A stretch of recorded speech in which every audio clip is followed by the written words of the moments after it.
a protein called the synthesis protein. Also, when the synthesis protein is produced, it moves out from the nucleus, then it's attached to the endoplasmic reticulum. So when it attached to the endoplasmic reticulum, we say that that endoplasmic reticulum is rough endoplasmic reticulum. Is that clear? Rough endoplasmic reticulum. Rough endoplasmic reticulum. So we write only rough, and then we have smooth. Okay, that's smooth.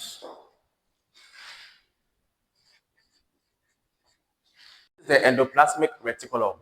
In the beginning, I told you that the nucleus produces what they call the ribosome. So when the ribosome is produced, it's attached to the endoplasmic reticulum. You see, the endoplasmic reticulum is closer to the nucleus. So when the ribosome is produced, then it moves out from the nucleus, then it goes to the endoplasmic reticulum.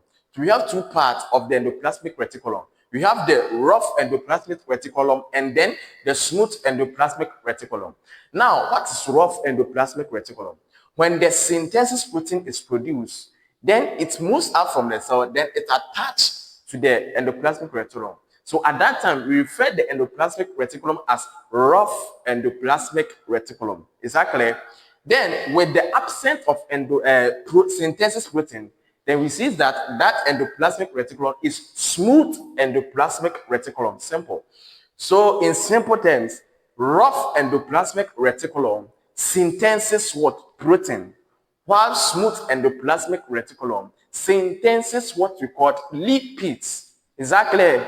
It is simple. All right. So now let's look at what is Golgi bodies. We can call it Golgi bodies or the Golgi apparatus. This is the Golgi bodies or the Golgi apparatus. So when you take the Golgi bodies or the Golgi apparatus, it serves as a reservoir to the cell. This must be noted. The Golgi bodies or the Golgi apparatus serve as a reservoir to the cell, where proteins, it stores proteins and also modifies proteins.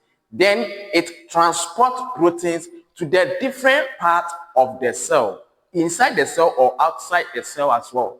Right? The Golgi bodies or the Golgi apparatus, I say that it receives proteins, one. Then it modifies proteins, two. Then it stores protein. Then it transports the protein to the different parts of the cell. So when the ribosome produces what we call the synthesis protein, it gives it to the Golgi bodies. Then the Golgi bodies will transport it to where it's supposed to go. Is that clear? All right. Then we have another organelle. We call it the cytoskeleton. This is the cytoskeleton. Now, what is the function of the cytoskeleton? When you take the human body, we call something skeletal system. The skeletal system supports the human body. So when it refers to the cell, the cytoskeleton serves as a strength which supports the cell, right? So the cytoskeleton is the one that supports the cell, right? Then it also has some tubes inside. We call it the microtubules. The microtubules are the tubes inside the cell or inside the cytoskeleton, which helps keep the cell stiff, right? Then we also have another organelle, which we call it the lysosome. Now, what is the function of this lysosome? The function of the lysosome is that it serves as a cleaner to the cell. You see, when we take our community, for instance, we have Zoom lions which cleanse the community. So when it comes to the cell, we have something called the lysosome. The function of the lysosome is that when an organelle becomes old, it is the function of the lysosome to clean that organelle from the cell. And also it have digestive enzymes. We call it the digestive chemicals. It also helps to break things down in the cell. So something like bacteria gets into the cell, it is the function of the lysosome to break that thing down. And also when organelle becomes old, it is the function of the lysosome to cleanse that organelle from the cell. All right, and we also have the centrosome. Now, what is the function of the centrosome?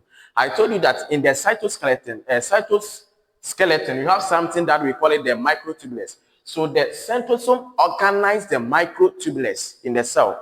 Is that clear? And also help to break fat acid down in the cell. It's not difficult.